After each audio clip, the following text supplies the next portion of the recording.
This truck right here is my 2003 Silverado 2500 HD Duramax. And well, this truck's been sitting here for about the past year. It doesn't want to run. Today I have a feeling that we're going to get this truck fixed and on the road again. And that's because I reached out to our friends at Friday Parts, and they sent me a brand new lift pump here to throw on this truck to hopefully solve our fueling issue. Real quick, for those of you that don't know about Friday Parts, they offer fast shipping, excellent service, high quality parts, and great pricing. They have parts for your heavy machinery all the way down to your cars and trucks, so if you need any parts, go ahead and give them a check. All right, let's get this box opened up from Friday Parts. They always package their items really well, so you know nothing's gonna get damaged in shipping on its way over. As you can see, all these items are really well packed. You know nothing's gonna be broken whenever you get it. This here's our lift pump. We'll put 2 filters on there that they provide.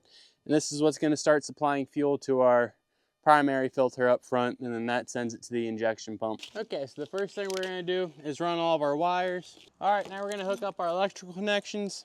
You're going to be using this fuse tap and tapping into the 10 amp ignition fuse here.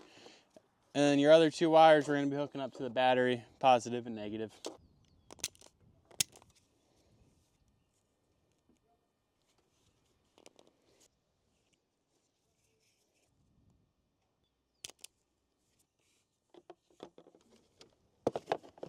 We got the fuse tap wired into the ignition. All right, now that we got our battery hooked back up and our line ran, we can move on to the next step. We're just gonna get our fittings put onto the pump now. This one goes in where it's labeled E on the pump, and this angled one goes in where the T is. Now we can also get the mounting bracket installed. It comes with 3 bolts and 3 spacers. Just put them on. Now that we're down underneath the truck, we just got to move this fuel cooler out of the way. Now that our line's off, we can go ahead and install this bigger, longer line that'll be able to incorporate our lift pump into it. Now we're just going to leave this long for now, and then we can come back and cut it whenever we figure out where we need everything to be. Now that we got our filler neck cut, we can go ahead and insert our new filler neck tube. This is going to end up being our return line now from the lift pump. I forgot a crucial thing, we need to put our hose clamp on there.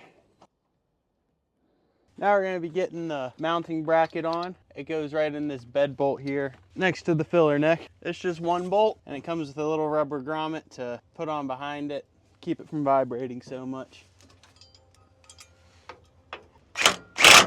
We got the lift pump mounted up in here. Now we got it all mounted, we can go ahead and get our lines put on. The one with the 90-degree fitting, that one's the one that comes from your tank first, and then the return line for that to complete the series is the top one on here, and this bottom one is your return line to the filler neck to put the fuel back into the system. All right, now that we got the lift pump installed, we can go ahead and put our filters on.